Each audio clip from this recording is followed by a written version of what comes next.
respecto de los otros. Así que, bueno, vamos entonces a comenzar. Entiendo que ahora comparto la pantalla. ¿Se ve bien, Carlos? ¿Está bien? Perfecto. Bien. La idea hoy es contarles un poquito respecto de este eje, llamamos así, en psiconeuro, inmunoendocrinología, y esto es una mesa digamos, auspiciada por la sección de psiconeuro, como dijo Carlos, de la Asociación Argentina de Psiquiatras, así que estamos estrenando en este meeting, en este congreso. Y cuando hablamos de los ejes, el eje intestino y cerebro, o intestino-mente, realmente es un eje espectacular, maravilloso, que contempla realmente muchos, o diría casi todos, los factores y los valores que están incluidos en la psiconeuroinmunoendocrinología, digamos, con todas sus parábolas, la parte psico, la parte inmuno, la parte neuro y la parte endocrinológica. Y entonces, justamente dimos en llamar esto nutrición, microbiota y neuroinflamación, de la biología de la conducta, justamente porque tanto la nutrición como la microbiota y la neuroinflamación son los partícipes necesarios cuando hablamos de este eje y nuestra salud mental o la enfermedad mental. Así que comencemos. A ver si... ahí está. Como siempre digo, la depresión como paradigma de las enfermedades mentales, pero podríamos hablar de ansiedad o de trastorno bipolar, eh, son muy prevalentes en el mundo y cada vez más, cada vez más. Sabemos que la depresión es una enfermedad, o la ansiedad, que en el caso de la depresión afecta a unos 350 millones de personas en el mundo. En el caso de la ansiedad, probablemente unas 600 o 700 millones de personas en el mundo, si sumamos todos los trastornos ansiosos. De manera que estamos frente a una situación absolutamente endémica, que va en aumento permanentemente, y la verdad es que las opciones terapéuticas que tenemos son aceptables, son buenas, pero sabemos que no cubren todo el espectro, que no siempre tenemos éxitos los que somos psiquiatras, los que tratamos pacientes, incluso los terapeutas. Sabemos que muchos de estos pacientes no siempre andan bien, sabemos que el éxito en los primeros tratamientos, por ejemplo, de depresión con antidepresivo, rondan un 30, un 40% de éxito, y que si seguimos intentando con otros antidepresivos, por ahí llegamos a un 60% con suerte, con lo cual podemos tener a veces respuestas, pero no remisiones, en fin, hay una serie de cuestiones intermedias que no llegan realmente a un tratamiento del todo efectivo, con lo cual claramente la psiquiatría necesita de nuevas estrategias, de nuevos targets de tratamiento, que por ahí, como siempre decimos en psiconeuro, están por fuera del cerebro. No todo es cerebro y dentro del cerebro. A veces tratamos de encontrar marcadores o targets de tratamiento o moduladores que pueden estar por fuera del cerebro. Siempre pensemos en esto, ¿no? Porque el cardiólogo no se ubica solamente en el corazón órgano, sino que también piensa en el colesterol, piensa en las cuestiones metabólicas para cuidar el corazón o para mejorar la funcionalidad cardíaca, en el sistema vascular, etcétera. Con lo cual, si hacemos una analogía con el cerebro, estaremos en una situación similar. No apuntemos solamente al cerebro, tratemos también de pensar en modificadores periféricos. Y en esta cuestión de los modificadores periféricos, claramente el intestino es una llave que está en franco crecimiento en este momento en los estudios preclínicos y clínicos, buscando esa famosa llave que nos permita tal vez encontrar alguna solución o algunos targets nuevos para poder mejorar la salud de nuestros pacientes.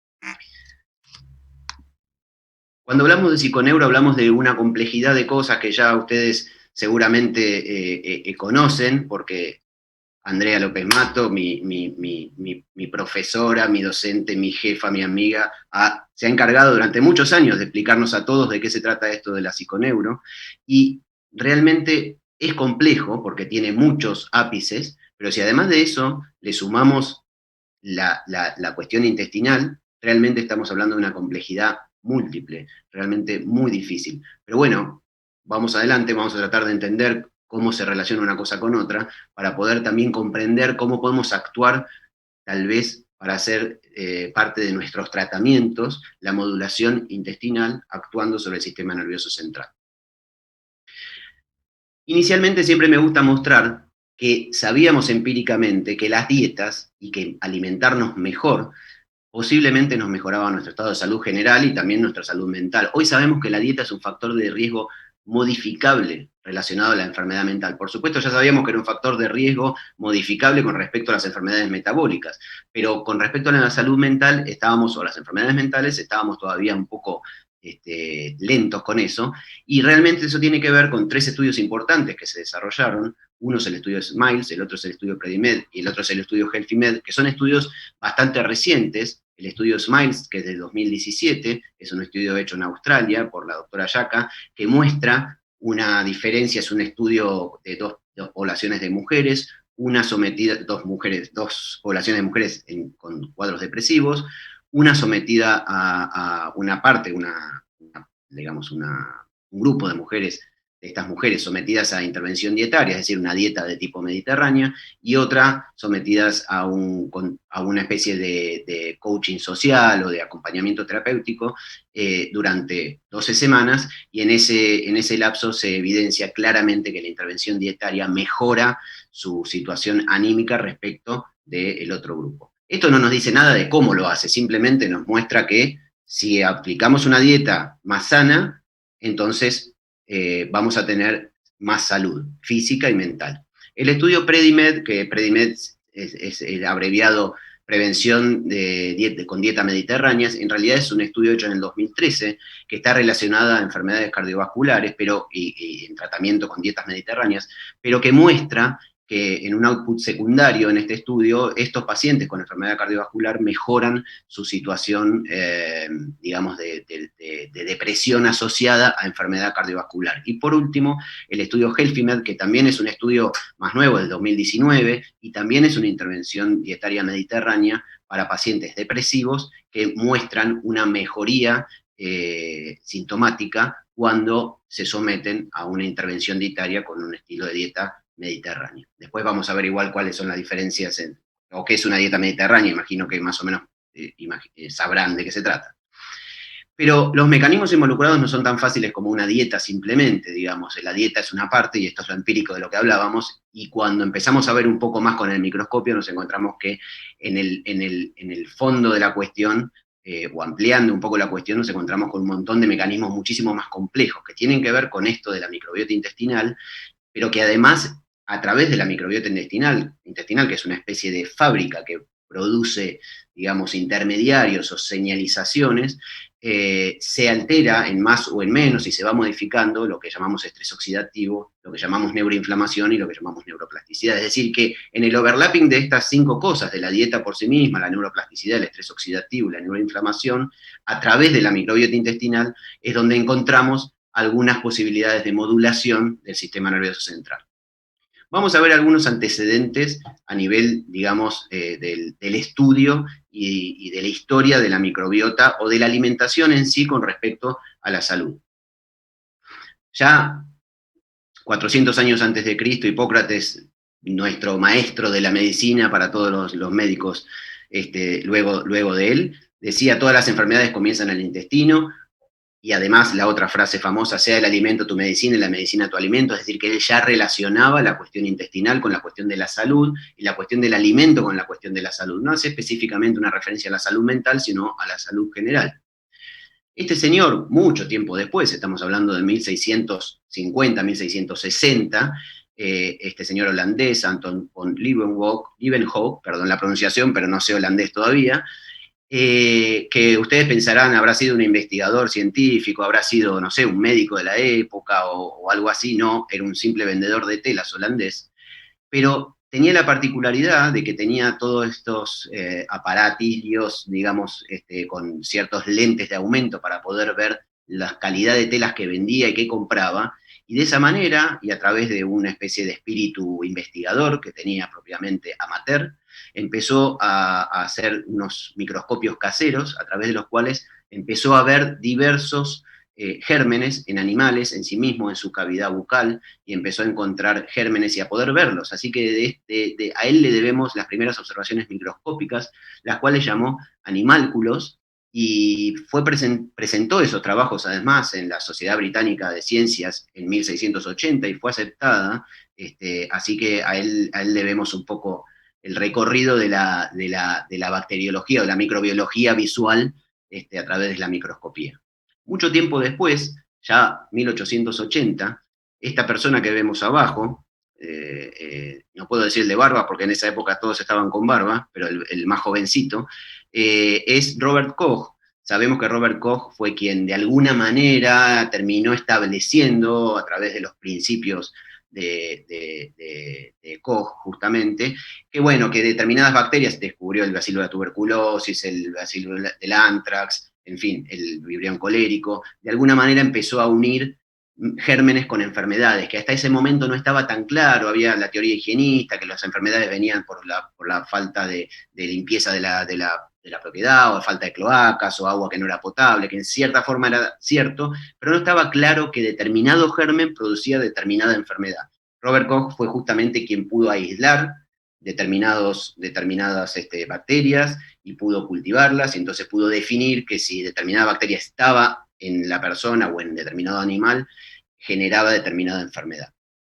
Quien vemos arriba es Eli Metchnikoff, algunos me habrán ya escuchado hablar de él, es quien de alguna manera es el padre de toda esta cuestión de la microbiota y del eje del intestino, porque él es el que encuentra y empieza a observar la aparición de microorganismos en el intestino, y es el que de alguna manera entiende que no todos los gérmenes, que no todos los microorganismos son malos. Entonces, de ahí esta famosa frase que dice que el lector puede sorprenderse de que él recomiende absorber grandes cantidades de microbios, que ya que la creencia general es que los microbios son malos, son dañinos, pero esta creencia es errónea para él.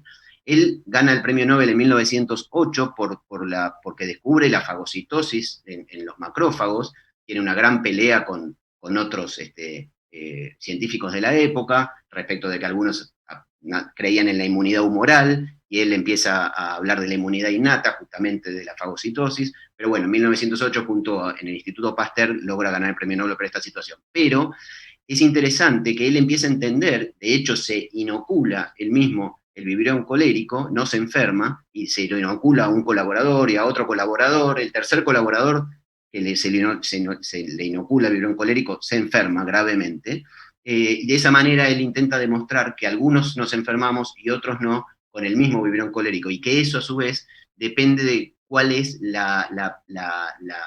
vamos a decir, la conformación bacteriana de cada huésped para poder soportar, tolerar, combatir o no bacterias que son patógenas. Y entonces de ahí empieza la cuestión de las bacterias patógenas versus las bacterias que no lo son, y que nosotros contenemos en nuestro interior, sobre todo en el intestino, bacterias que la mayoría de ellas no son patógenas, que en realidad nos defienden de organismos patógenos. Y esto que ven abajo es un libro que él escribe finalmente porque después se dedica a lo que tiene que ver con la vejez, con las enfermedades de la vejez, porque él se sorprende de una población que vive en lo que hoy sería Bulgaria, que vivía muchos años para la época, y cuando va a investigarlo se encuentra con que tomaban una leche fermentada, yogur, ni más ni menos, con determinadas bacterias de la zona, y de esa manera escribe este libro, y él mismo empieza a tomar estos yogures y los recomienda para todos, diciendo que eso permite vivir más años. De hecho, él vivió como 75, 76 años, bastante para la expectativa de la época. Ahora, hay algunos datos y algunas contradicciones, ¿no es cierto? Porque, fíjense ustedes, a la izquierda ustedes ven una especie de pronóstico de cómo van a ser la venta de probióticos. Probióticos, hablamos de bacterias, es decir, comernos una pastilla de bacterias, llena de bacterias supuestamente buenas.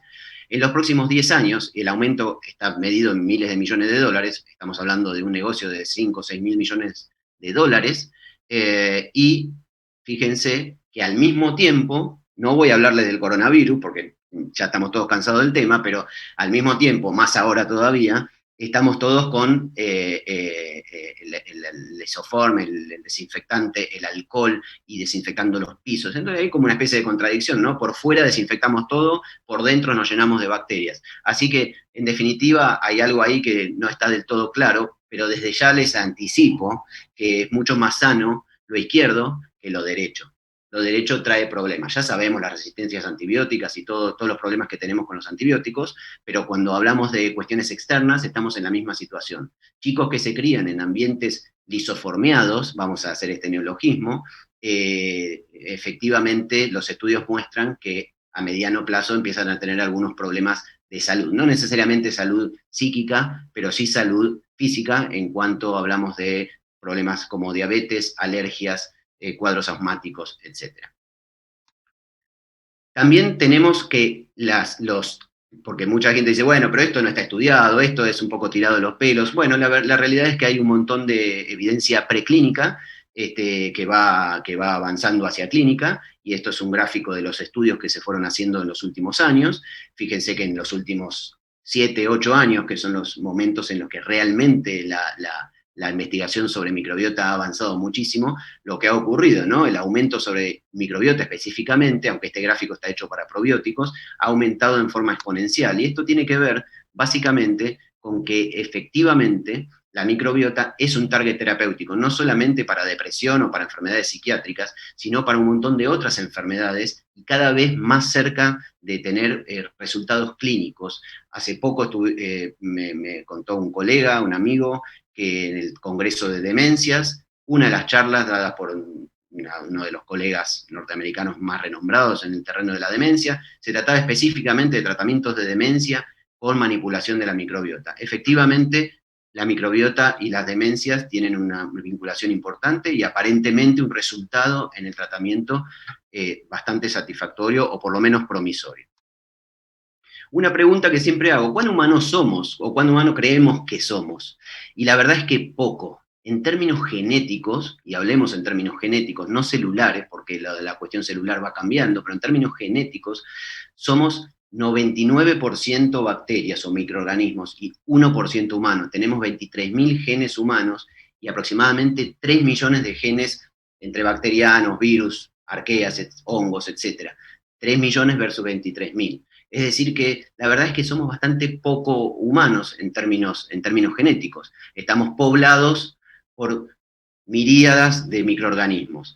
¿Y dónde están esos microorganismos? En todos lados, básicamente en la piel, en la cavidad oral, en la cavidad vaginal, en el intestino, obviamente, donde está la mayor parte de la población. Hay algunos rastros en los pulmones. Y acá abajo les puse cerebral con signo de pregunta porque hay un trabajo hecho el año pasado, no se los puse acá para no extenderme mucho con todo esto, donde muestra que hay bacterias intestinales pegadas a un vaso con microscopía electrónica en cerebro de un ser humano hecho obviamente en una autopsia. De manera que no se replicó ese trabajo, pero estamos viendo qué va pasando con esas bacterias, si realmente hay una traslocación bacteriana desde el intestino directamente al cerebro. Sería mucho más avanzado de lo que sabemos hasta ahora. Y como verán, las revistas importantes de ciencia en el mundo van replicando esta cuestión relacionada a las bacterias y a los microorganismos y a la importancia que tiene en la investigación actualmente. Datos de la microbiota intestinal, ya muchos lo saben, pero siempre vale la pena recordarlos, porque además van cambiando. Esto es un campo que tiene mucha dinámica, y que muchas de las cosas que les pude haber dicho el año pasado, este año cambiaron, y las vamos actualizando, obviamente, porque esto es un campo en pleno crecimiento. Pesa aproximadamente, antes pensábamos que pesaba 2 kilos, ahora se cree que pesa entre 0,5 y 1 kilo, un poquito menos, si juntáramos todos los bichos, todas las bacterias que hay en el intestino y la pudiéramos pesar. 95% de nuestro microbioma general, de todo nuestro organismo, es intestinal. Digamos, la mayor cantidad de microorganismos que tenemos están dentro del intestino.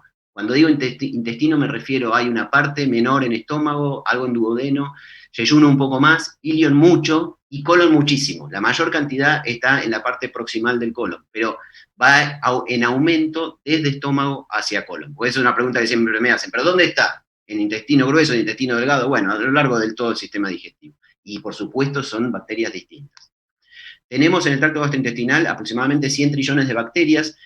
Decía, y esto es una de las cosas que yo les comentaba recién, que eran 10 veces más que las células de nuestro cuerpo. Hoy se reestudió esa cuestión y sabemos que en realidad es 1.3 a 1 a favor de células bacterianas, vamos a decir que es la mayor parte de microorganismos que hay.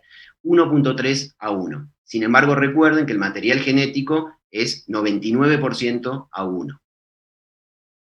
contiene, como les dije antes, 150 veces más genes que nuestro genoma, entre 100 y 150 veces más genes el genoma bacteriano que nuestro genoma. Vamos a decir como general bacteriano, aunque haya otro tipo de microorganismos, para no repetir todos los microorganismos siempre. Existen más de 1000 especies y más de 7000 cepas. Cada uno de nosotros lleva aproximadamente 200 especies. No hay una microbiota única. Sepamos que más o menos podemos compartir entre nosotros, que vivimos en una misma ciudad o en una misma zona, aproximadamente el 25-30% de la microbiota uno con otro, con lo cual realmente cada uno tiene una microbiota muy diferente de los otros. La microbiota intestinal de cada individuo, por esta razón, se llama enterotipo, porque claramente es única de cada individuo. Se desconoce si existe una microbiota ideal, digamos, si es mejor tener determinada cantidad de bacterias o determinado tipo de bacterias en más cantidad, en menos cantidad, todavía eso no está claro. Y siempre nos preguntamos, y es una pregunta que luego voy a contestar, si nacemos o no directamente con microbiota intestinal o la adquirimos, nos hacemos, digamos, la microbiota después. De alguna manera hay una conexión inescindible entre los mamíferos y los microbios, porque, por una sencilla razón, cuando los homínidos, los mamíferos fueron anteriores, pero los homínidos que datan de, no sé, 2 millones de años, 2,5 millones de años, aparecimos, lógicamente ya había bacterias hace miles y millones de años, con lo cual apenas aparecieron los animales, fueron colonizados por microbios, por bacterias. De manera que nosotros no podemos y no aprendimos a vivir sin estas bacterias. De hecho, si no las tuviéramos, los animales que podemos hacer experimentos y criarlos sin las bacterias y sin ningún tipo de microorganismo, tienen muchísimos problemas de todo nivel. De manera que los microbios son absolutamente necesarios para vivir, absolutamente necesarios para subsistir. La diversidad es muy importante, siempre menciono esto. Cuanto más diversidad, más sanos estaremos. Por supuesto que en la época actual, como ustedes ven aquí abajo, tenemos mayor diversidad a medida que nos alejamos de la época actual. Obviamente, en la época de los cazadores, y hace, no sé, 10.000 años atrás, la microbiota era enorme, muy, muy diversa por el tipo de alimentación y por la falta de, justamente, sanitización, antibióticos, como dice hacia abajo, cesáreas, las comidas industrializadas, el mundo industrializado. Así que a medida que nos vamos acercando al presente, el cono se va afinando y cada vez tenemos una microbiota menos diversa. Eso es muy importante porque hay estudios que muestran que a medida que generación en generación vamos bajando la microbiota, la diversidad de la microbiota, eso no se recupera. No hay manera de recuperarlo. Y cuanto microbiota menos diversa tengamos, más enfermedades vamos a tener. De todo tipo, salgamos de lo psiquiátrico, entremos en cuestiones autoinmunes, entremos en cuestiones oncológicas, todas están o pueden estar relacionadas con esta disminución en la diversidad de nuestra microbiota. ¿Para qué sirve la microbiota? Y yo lo llamé la tercerización, porque la verdad que tercerizamos en las bacterias un montón de funciones que no hacemos nosotros. ¿Qué hacen las bacterias?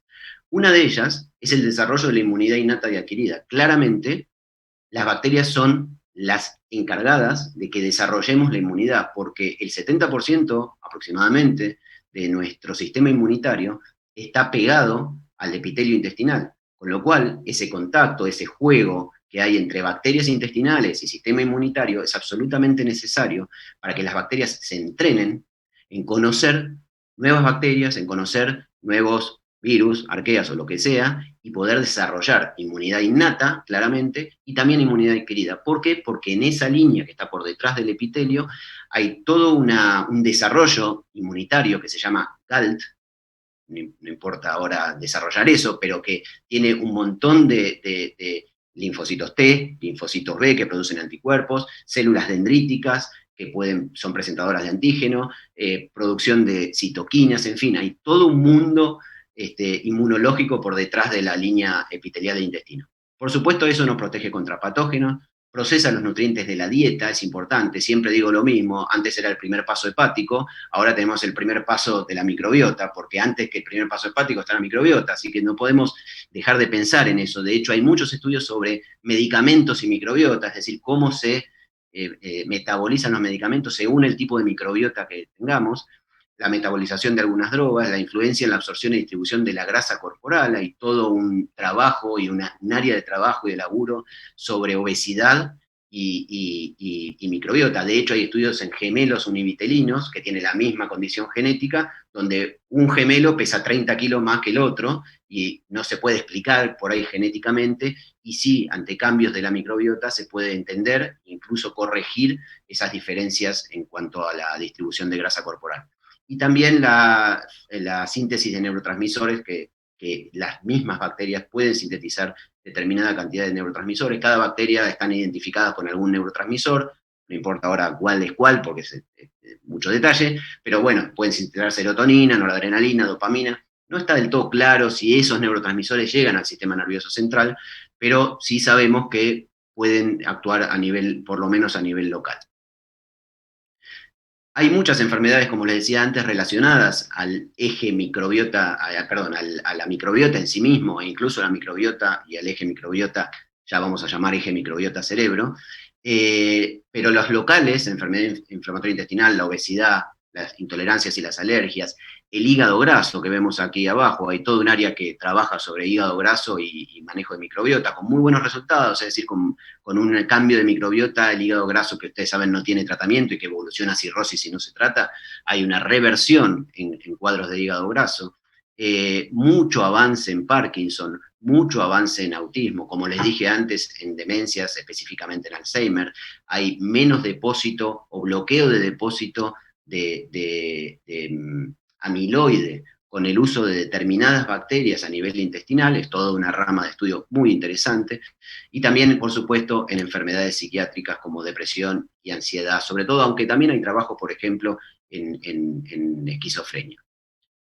Bien, ¿nacemos o nos hacemos? Preguntas que les hice antes. No está claro si hay un traslado de la microbiota materna al feto intraútero.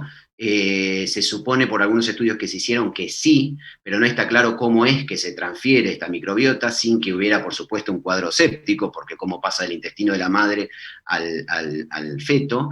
Sí se supone que puede haber pasaje de intermediarios, es decir, sustancias o intermediarios producidos por la microbiota materna que sí pasan por la placenta y llegan al feto. Esto es muy importante porque una de las áreas que se estudian tiene que ver con el neurodesarrollo de los chicos, de los niños, en función de la microbiota que tienen. Así que si la microbiota materna está enferma o esa madre está estresada, por ejemplo, y tiene una alteración de su microbiota propiamente dicha o los productos que ella genera pueden generar alteraciones en el neurodesarrollo de ese niño intraútero o por nacer o ya nacido. Fíjense ustedes que hay otro mundo de factores importantes una vez que nacemos que sí ya tienen que ver con cosas adquiridas. No es lo mismo si nacemos por vía vaginal que por cesárea. Las condiciones bacterianas son distintas del canal vaginal que de la piel del abdomen cuando un bebé nace por cesárea. No es lo mismo la leche de materna, digamos, que la leche de fórmula. Ustedes van a ver que las leches de fórmula, los que son papás lo saben, tienen muchas veces probióticos, justamente bacterias, para tratar de suplantar lo que no, no se puede dar con la leche materna. Es muy importante el uso de antibióticos en los primeros, sobre todo en los primeros meses, en el primer año de vida, porque claramente los antibióticos son sumamente deleterios de esa microbiota, destruyen la microbiota. Hoy cada vez se ve más, y hay estudios incluso hechos con antibióticos en ratones, por supuesto, y lo que se ve es que terminan afectando el neurodesarrollo, porque justamente afectan la microbiota y esa microbiota no puede lograr un desarrollo acorde de ese sistema nervioso central, con dificultades después para revertirlo. Ustedes saben lo que ocurre en los primeros años, en términos generales, lo sabemos desde las neurociencias, es difícil de revertir. Por supuesto, la genética, la edad gestacional, si estuvo o no hospitalizado, el entorno, no es lo mismo un bebé que nace en el campo que un bebé que nace en la ciudad, va a tener microbiotas distintas, no es lo mismo un bebé que vive en África que un bebé que vive en Estados Unidos. Y, como les dije antes, el estrés materno o una infección materna, cualquier alteración materna que puede generar alteraciones finalmente en esa microbiota del niño nacido. Este es un trabajo, les voy a mostrar algunos trabajos que a veces son aburridos, pero yo les muestro para que vean que hay evidencia en todo esto. Fíjense lo que yo les decía, el nacimiento vaginal o el nacimiento por cesárea, y fíjense aquí, este cuadro que ven acá es nacimiento vaginal. Estos colores son distintas bacterias, es decir, la microbiota de ese bebé nacido por vía vaginal, y el que ven acá es un bebé nacido por vía cesárea, que tiene una microbiota totalmente distinta, claramente. Esto va a tener, digamos, consecuencias a nivel de probablemente, y lo que se ve por lo menos en estudios preclínicos, que tiene consecuencias en el neurodesarrollo.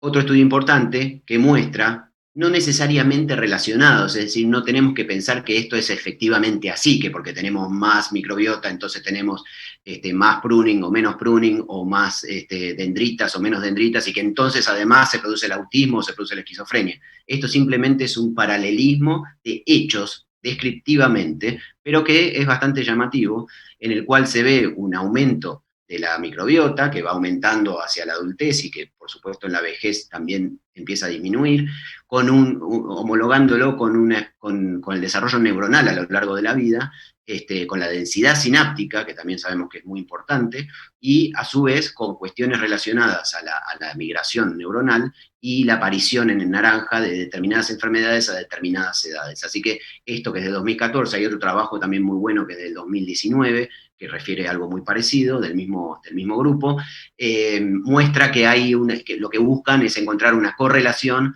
entre específicamente la microbiota y la aparición de determinadas enfermedades psiquiátricas. Bueno, ¿cómo se estudia? Claramente estudiar esto no es tan fácil, y como les dije, ya vieron, lo preclínico manda todavía, y obviamente en lo preclínico, no sé, vemos acá a la izquierda el perrito, es difícil encontrar cuál es, si está triste, deprimido, contento, se quiere suicidar, y la verdad es que es difícil que nos demos cuenta, como en el consultorio con nuestros pacientes, y mucho menos si acostamos el ratón en el diván, preguntarle cómo se siente o si tiene ideas suicidas. Así que lo que tenemos que hacer, y lo que se hace hoy en el mundo, es trabajar de otra manera buscando, digamos, homologar conductas de los ratoncitos a las conductas humanas. Y se estudia claramente con estos ratones que yo les mencioné antes, que se llaman germ-free, que son ratones que estos son estériles, no tienen ningún tipo de bacteria, y eso nos permite, por ejemplo, trasplantar microbiota de un ratón a otro, o trasplantar microbiota de un ser humano a un ratoncito, o trasplantar una bacteria sola, o trasplantar varias bacterias y después usar antibióticos, en fin, nos permite jugar un poco con todo eso, de manera de poder evaluar cuáles son las conductas. Recordemos que las conductas primitivas en los ratones son muy parecidas a las de los humanos, me refiero a miedo, aprensión, cuidado, vida social, en fin, alimentación, conductos de recompensa, el sistema de reward, digamos que todo eso podemos homologarlo bastante bien al ser humano. De manera que esta es una forma de alguna manera, de estudiar a cómo se comporta este eje. Vamos a ver algo de evidencia, rápido.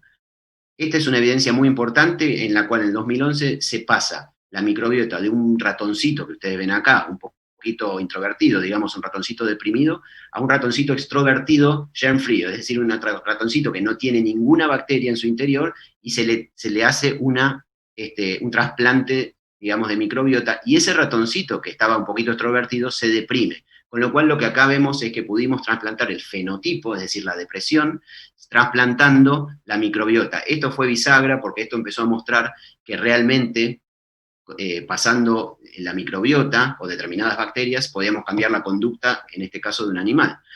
Más adelante lo que se hizo fue trasplantar la microbiota humana de un paciente deprimido a un ratoncito germ-free también, que también se terminó deprimiendo. Este artículo también es muy importante, que se llama justamente Transferring the Blues, es decir, transfiriendo la depresión, y es lo que cuando se transfiere la microbiota de un humano a un ratón, al ratón se lo denomina, es un ratón humanizado, se le llama microbiota humanizada. Y es una práctica bastante común actualmente, y es como un paso intermedio entre la fase preclínica y la fase clínica, en el cual se mezcla la parte humana con la parte animal.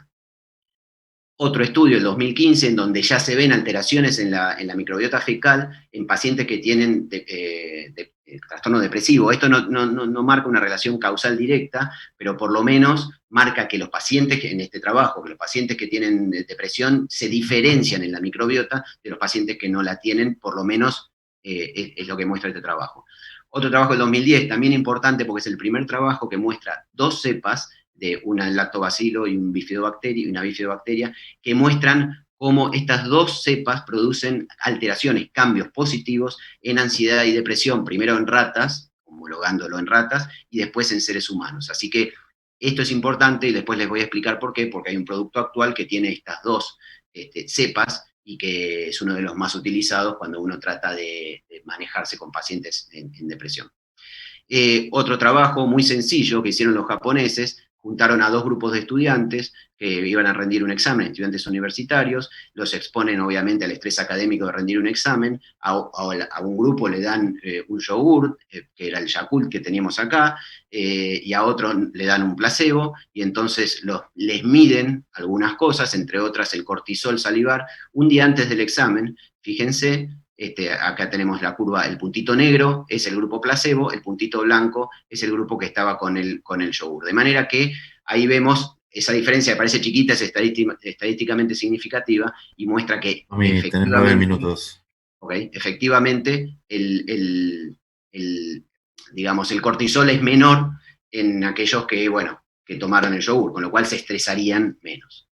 Bien, esto tiene que ver con prebióticos y cómo la ingesta de prebióticos genera un cambio en el cortisol matutino, fíjese, estos GOS, galactoligosacáridos, respecto de presuplementado, y se ve una disminución en el cortisol matutino, homologándolo con una disminución del estrés o del estrés matutino. Bien, vamos a este último trabajo, que también muestra, es de 2004, también es muy importante, que además suma BDNF, suma cortisol y BDNF, ratoncitos que tienen Sunshine Free, que no tienen bacterias, y que están, fíjense ustedes, ante un estrés, que es esta rayita de abajo, generan muchísimo cortisol, pero cuando tienen bacterias generan mucho menos cortisol. Esto lo que nos marca es que las bacterias modulan el eje hipotálamo-adrenal. Es decir, cuando no tenemos bacterias en el intestino, el eje hipotálamo-adrenal está demasiado encendido, está desregulado. Con respecto al BDNF, lo mismo. Fíjense, los ratones que son germ free, es decir, que no tienen bacterias, tienen menos BDNF que aquellos que sí están colonizados. Sabemos que el BDNF obviamente es importante como factor neurotrófico, sin ningún lugar a dudas.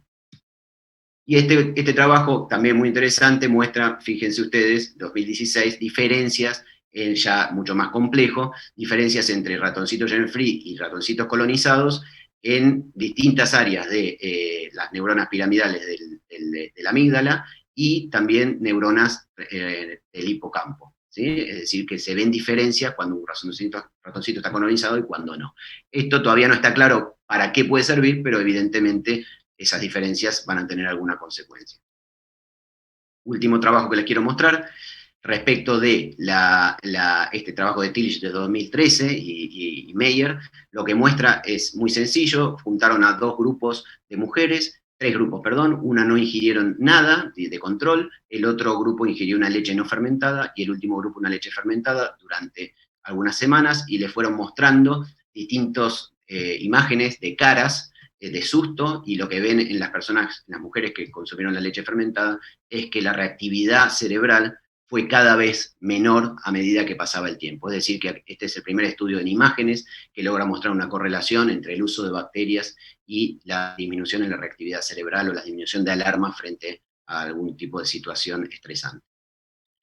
¿Cómo es la comunicación? No me voy a explayar mucho en esto porque es muy complejo, como verán, pero sí quiero mostrarles que son varias las vías de comunicación. El nervio vago, citoquinas, es decir, todo este sistema inmunitario que yo les mencionaba antes, que estaba por detrás de la línea intestinal, que es esta.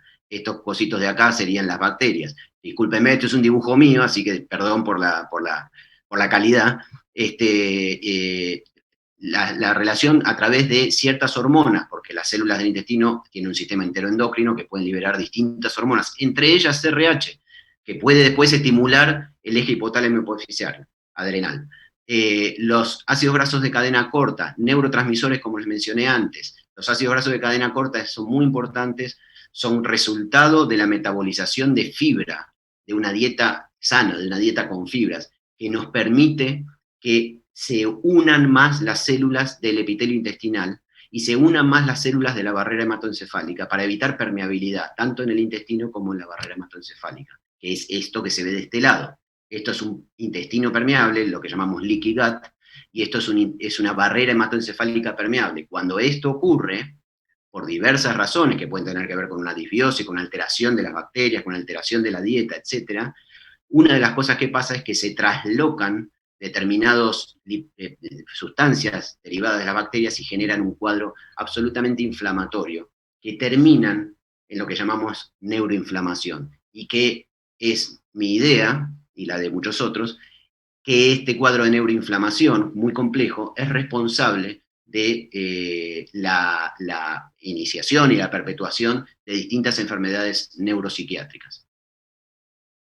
Como les mencioné antes, la fermentación microbiana de carbohidratos complejos, que es fibra soluble, carbohidratos complejos, genera ácidos grasos de cadena corta, que es esto. Los ácidos grasos de cadena corta son 3 tipos distintos, y lo que producen, entre otras cosas, porque no es la única, es el aumento de proteínas de unión. 3 minutos, Tommy. Sí. Vamos a la siguiente. Estos son los 3 ácidos grasos que les mencionaba: acetato, propionato y butirato, que además de aumentar las ocludinas, aumenta el BDNF, aumenta los neurotransmisores y tiene un efecto directamente a nivel central. Bien, esto lo vamos a pasar, porque si no, no llegamos. Esto, fíjense, les quiero mostrar, parece muy interesante este trabajo. Esto es una foto por microscopía electrónica de la barrera intestinal. Esto que ven en azul sería la lámina propia con todas las células de tipo inmunológicas. Lo que ven en verde es el mucus. Esto es la línea epitelial. Esto que ven en color rojito y marroncito que de ahí son las bacterias, todo el mundo bacteriano. Y esto que se ve amarillo es una fibra, específicamente soluble, un carbohidrato complejo. Lo que ven al lado es la misma situación, pero sin una alimentación correspondiente. Este es un intestino con una alimentación de grasas y de glúcidos, que no tiene una alimentación con fibras, con lo cual fíjense que la línea de mucus se afina muchísimo, y eso acerca mucho las bacterias a todo el sistema inmunitario, generando una reacción en cadena que termina en un proceso neuroinflamatorio central. Entonces, yendo a para terminar ya, yendo a lo de la neuroinflamación específicamente, ¿podemos decir que está originada en el intestino? Tal vez sí. No es una inflamación visible, no vamos a ver eritrosedimentación aumentada o 20.000 glóbulos blancos. Es una inflamación crónica, no es una inflamación aguda que se comporta de otra manera, de bajo grado. Desencadena el proceso neuroinflamatorio, predispone a la aparición de enfermedades neuropsiquiátricas. Sabemos que hay dietas antiinflamatorias, que hay dietas que mejoran, que evitan esta situación, esta activación del sistema inmunológico que está por detrás de la barrera epitelial intestinal, y para eso hay una gran importancia por ejemplo, en los ácidos grasos poliinsaturados, porque son favorecedores de bacterias anti-liquidad, anti-intestino permeable. Neuroinflamación obviamente produce un montón de aumento de citoquinas proinflamatorias a nivel sistémico y a nivel central, que producen claramente una disminución de la neuroplasticidad, la neurogénesis, producen neurodegeneración, 1 minuto, Tommy. activación de radicales libres del oxígeno y del nitrógeno, que producen muchísimo estrés oxidativo. La neuroinflamación incluye todo esto. Por eso es que cuando hablamos de estrés oxidativo, de neuroinflamación, hablamos de estrés oxidativo y también hablamos de fenómenos inflamatorios inmunitarios. Fíjense este gráfico que quiero mostrarles, que siempre les muestro, es donde se ve, es muy complejo, pero donde nosotros podemos ver la interrelación entre microglía y astrocitos, y cómo ese circuito se perpetúa generando un montón de aumentos de radicales libres del oxígeno, aumento de ácido quinolínico, de la vía quinurinénica de la serotonina, del triptofano en realidad. Hay muchísimo aumento de glutamato, toxicidad glutamatérgica. Hay aumento de radicales libres de oxígeno y aumento de interleuquinas. Todo eso termina generando finalmente lo que llamamos neuroinflamación, con las consecuencias orgánicas o biológicas que les mencioné antes. Finalmente, vamos a pasar esta, así no me atraso tanto. Últimas 2, ya termino. ¿Cuáles son los tratamientos posibles o plausibles, entonces, para trabajar sobre esto? Que por supuesto no son excluyentes de los antidepresivos, esto es para sumar, no para cambiar. Esto es para sumar. Vamos a trabajar en la parte periférica, además de trabajar en la parte central. La dieta, obviamente las dietas, lo que llamamos Western Diets, que poseen componentes muy proinflamatorios y prooxidantes, con comidas absolutamente industrializadas, no son lo que buscamos. Y buscamos siempre las dietas mediterráneas, con granos, con cereales, con pescados, con comidas que estén con fibra, mucha fibra, y que estén plagadas de aceites de los que llamamos buenos, de los poliinsaturados, como omega 3 y omega 6. Por otro lado, los prebióticos, aquellos, como les dije antes, fibras que alimentan las bacterias buenas, que se encuentran en algunos alimentos, como vemos acá, y que por otro lado podemos comprarlas. En Argentina no hay, pero se pueden comprar directamente, fructooligosacáridos o galactooligosacáridos, para directamente ingerir prebióticos, fibras, para que sean digeridas por nuestra microbiota. Los probióticos, directamente bacterias. Hay de las que tienen 13 a 15 bacterias y hay de las que tienen 2 bacterias. Cada uno sabrá cuál elegir para cada paciente que tiene. Y si no, los elementos naturales, que están en orden ascendente de probiótico. El yogur es menos, el chucrut es más, el kefir es más, y el té de kombucha es más todavía. Realmente es el que más tiene. No está claro si es mejor el preparado comercial o el preparado natural. Por último, lo más feo de esto, que es el trasplante de materia fecal. Eso que ven ahí son cápsulas, ya saben lo que tienen adentro, se utilizan principalmente por ahora para el tratamiento de enfermedad por Clostridium difficile, tomándose 15 de esas cápsulas, se trata cuando el Clostridium cuando no responde a los antibióticos. Hay varias técnicas, no importa acá mencionar cuáles son las técnicas, pero es un futuro en el que podemos ver tratamiento para distintas enfermedades, obesidad, diabetes, Alzheimer, depresión, ansiedad, enfermedad inflamatoria intestinal, colitis ulcerosa, enfermedad de Crohn, etc. Finalmente, tengamos en cuenta, no todos presentan sólida evidencia científica, pero a veces por ahí no es el interés de la industria, otras veces es cierto que hay inventos y hay que tener cuidado con lo que uno lee y utiliza, o son muy novedosas. No deben necesariamente excluir los fármacos de uso habitual, por ejemplo en depresión, vamos a seguir usando los antidepresivos, hay que sumar. Ser consciente con dosis, origen y efectos adversos. No por naturales están exentos de efectos adversos. Y no tenemos que ser fanáticos, tenemos que sumar opciones de tratamiento, porque uno se encuentra con gente de fan, no, ahora todo es probiótico. No, todo no es probiótico. Es suma, con cuidado, a esperarlos. Estamos en días muy tempranos de todo esto todavía, así que tenemos que esperar los estudios clínicos y acompañarlos para poder ir utilizando estas opciones terapéuticas. Pero en principio parece que podría tranquilamente funcionar basado en todo lo que fuimos viendo hasta ahora. Bueno, muchas gracias. Lo hice lo más rápido que pude.